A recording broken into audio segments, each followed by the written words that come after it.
With a creative sense of style, first-time homeowners Simon and Codi Bates took on a major renovation project. If you like transformation stories with a happy ending, this is the show for you. I'm Lori Carson, and this is Home and Away.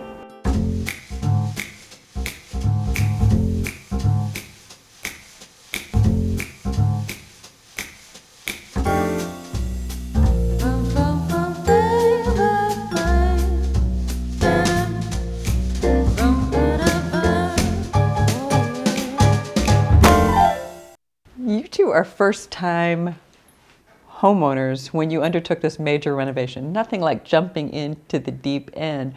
How did you find this place, and what made you know this was for you? We were renting a house just down the street, and we could see this house, and we saw some of the other projects that Restruct had already been working on and what they've done, and we fell in love with their style of work right away, and we saw the potential and decided to go for it. Talk a little bit about what the house and the property looked like in its original shape. Oh man. Well, it was just a shell of a house. The inside was completely kind of falling apart, caved in. All of the windowsills had water damage. It was condemned. I mean, it was unlivable. It was falling apart. There were cats living in here. And it was like a haunted house. And we want to make sure everyone realizes that this is a combination renovation and addition. So a lot of the original structure is still here. Oh yeah, right? And the house is really kind of divided up that way too. The north side of the house is pretty much the original structure, a lot of the original wood, most of the original wood. And then we have the middle section, which is the glass roof.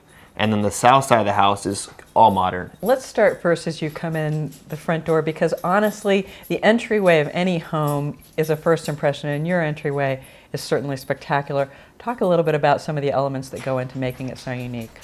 Well, you walk up some beautiful stairs to get to the front door, and it's all glass. The front door is.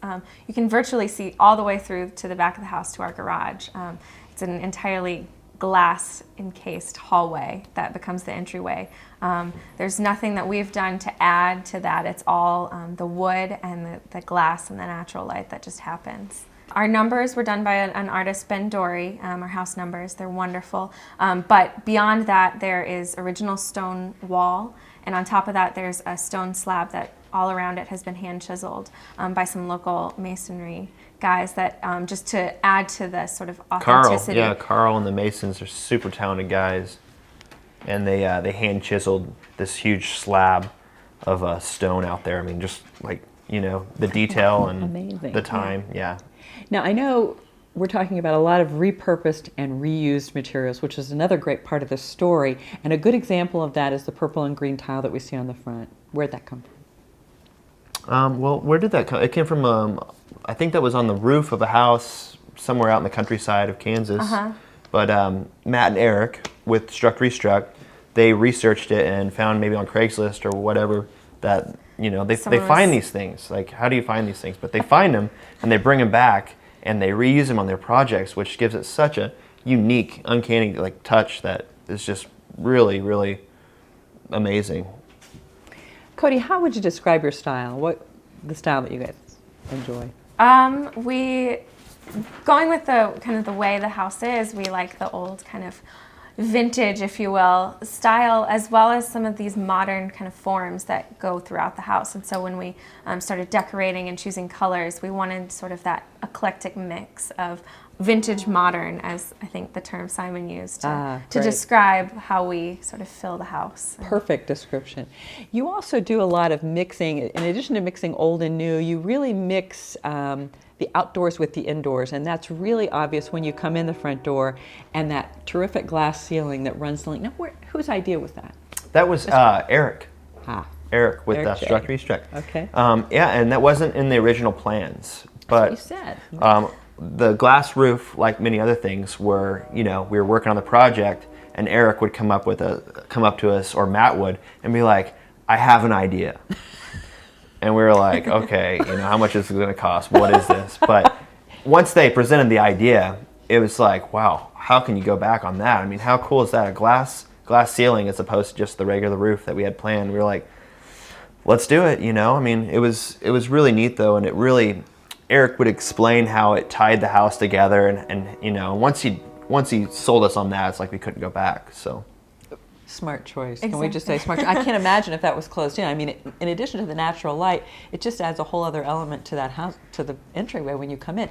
Likewise, you did some painting that kind of mimics the metal, painting on the inside that mimics the metal siding on the outside. Another great feature. Yeah, our painters and along with Eric sort of saw bringing the outside of the house in because you can see the outside of the house through the glass roof. And so the slate is inside of the house. The original siding that's on the outside of the old part of the house has been brought in. And rather than doing metal on the inside of the house, our painters worked with Eric and mimicked it using a technique. And so it looks as if the outside is just coming straight through. Fantastic idea. It looks great. Let's talk a little bit about the flooring because I know a good mixture. A lot of that's original to the house, right, Simon? oh yeah, all the floor, the living room, and the ceiling is the yellow pine that was originally here, and still here. It was in fairly decent condition. They took it all out of the house and finished it and kind of refinished it and patched it up outside of the house, brought it back in, and any of the patching that was done based on damaged boards and whatnot is from wood that is of the same age or older. So it's not, no new materials have been used in the wood floors. And a lot of that wood that they found in here, they ended up making shelves or counters, or the bar is made from the recycled wood that was originally here at the original structure. So It was also important to you to have a very spacious open feel, and you've really done a great job of accomplishing that. And we've got to talk about the other focal point when you come in the front door. One of my favorites is, one of you called it a chicken cage. oh, that was the chicken cage. The chicken cage. But it's a great steel stairway structure. Talk a little bit about the creation of that, because Yeah, Cody started calling it the chicken cage because we both were kind of unsure of it as it was being built at first. We were kind of like, what is going on? And our relationship with Restruct was great. I mean, we trusted these guys so much because they are so talented. We were not really worried at all. That might have been one of the only times that we were worried for a split second, and Cody started calling it the chicken cage. Well, they held up a little sample of it and just held it up to where it would be, so it's really hard for me to gain perspective of what it would look like, but I'm really glad that we continued to trust them and let them do their work. And we love it, and we totally love it. So we hang the stockings on there at Christmas time, and it's great because it had to be there by the laws, for safety and insurance and all that. But it still gives that open feel where you can look all the way through the kitchen to the living room and vice versa. Exactly. So. Really a perfect solution to that. Talk a little bit about the use of color and the selections that you made in terms of defining the space by the use of color. I found inspiration from this book entitled Mexicolor. It just was bold and great use of bold colors in conjunction with other bold colors as well as just in spaces. After choosing the various colors for each room, Eric and I walked through the house and he said, well, let's do this little side wall the same color because then it matches this wall adjacent from it or on the same plane. And it really helps define the space as well as kind of continue that openness with matching walls across the room from each other, but only because they're in the same plane. So it was really nice to define space. I also like the way that you've used small details that make a big impact. You have some lighting in the floor and the lighting throughout. We should say, I think... Electric Lighting Supply. Grant over at Electric Lighting Supply helped us determine what and where the lighting should be. Some really beautiful features. With a couple in the restaurant business, the kitchen has to be pretty spectacular. That's coming up next. Don't go away. We'll be right back.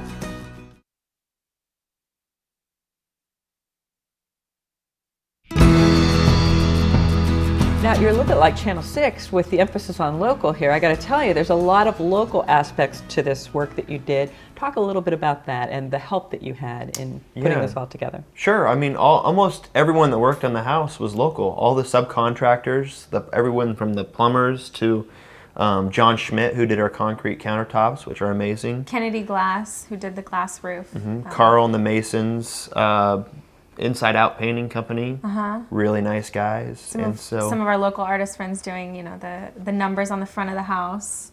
Being in the restaurant business, Simon, you said to me the other day that this was your dream kitchen. This was what you really had a lot of input What was on the must-have list before this kitchen? The range is like the coolest range I've ever seen in a house, so I Says like the that. chef of the family. Yeah, the space I can work with is really spacious. We've had apartments before where you couldn't even fit a cutting board in there to cut, and and you're knocking pots and pans over as you're moving around. So the space, the layout, the sink is a nice deep sink, so you can actually utilize that to cooking pasta or pots and pans in there. So. I enjoy our concrete countertops. It's a white concrete, but it ends up being more of a cream color, which is really nice to complement all of the other white aspects in the kitchen. A lot of our dishes are white, and with the open cabinets, I think it's really nice to incorporate that with the honeycomb backsplash and some of the other white elements in the kitchen. Great chalkboard wall in there, chalkboard paint on the wall, and you told me that comes in handy for a lot of reasons. Yeah, right now we have a calendar up there, and we try and do a calendar every month. It's just nice for Simon and I being so busy to have a place where we can write down a grocery list or anything we need to do. And we won't lose it, because that's what happens. It's true. Pantry was a big deal for both of you. Cookbooks galore, imagine that. Great storage. Capability. And Eric, designed that just so we could have a specific spot to put our cookbooks, because never had a spot in the past, and they just kind of were scattered out because we have a lot of them. And so now we have this nice organized shelf, really neat wood on there, and they're all organized. So there's some great beams in the house that I understand are man-made. In addition to the ones that are inherent to the house, there are some great man-made beams, and the wood is absolutely beautiful. What are we looking at there? As far as I know, it's just repurposed, kind of, I wouldn't say scraps, but kind of put together and kind of refurbished into beams that end up being support as well as a great aesthetic. Really, absolutely. To kind of tie in different types of wood into the house. I want to go next to the powder room, because we've talked at length about the use of wood throughout, and there's some incredible wormy ash in that powder room that's just fantastic. Tell us a little bit about that. Yeah, the wormy ash, that's the main wood. That's the only wood that's used in the powder room. It's all the framing on the doors and the floors, the window, and then the sink is really just gnarly, and that's kind of one of the features those guys, restruct end up using, is just where you can see the bark and everything, and it's just really a natural feel to it, and really comforting, the mirror and everything. Looks so fantastic. it's a very unique kind of wood. Never great. seen it anywhere before used like that. So. And the floor in that room, I understand, is repurposed roof tile. Yeah, as well as our kitchen. Slate. It's a black slate, kind of like the slate that's on the outside, only black. And it wasn't used, but it was originally roofing shingles that restruct located. And we searched and searched for tile, and they presented those to us, and we just thought that was perfect. That's what we want. This being such a big undertaking, was there any point where you just wanted to say, this is it, I give up, I'm going to pull my hair out? Be honest.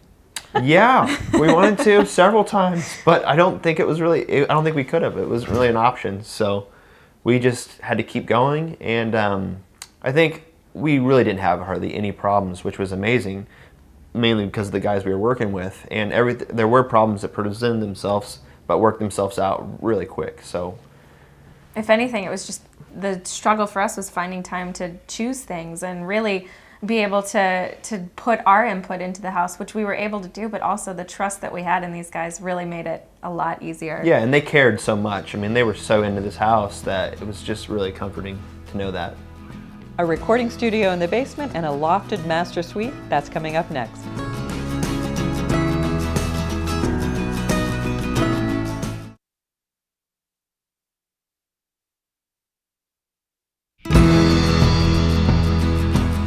Anytime we talk about renovation or reconstruction, particularly of a house this old, there's a lot of historic preservation that has to be considered. Talk a little bit about that process, and were there some difficulties, some hurdles to overcome?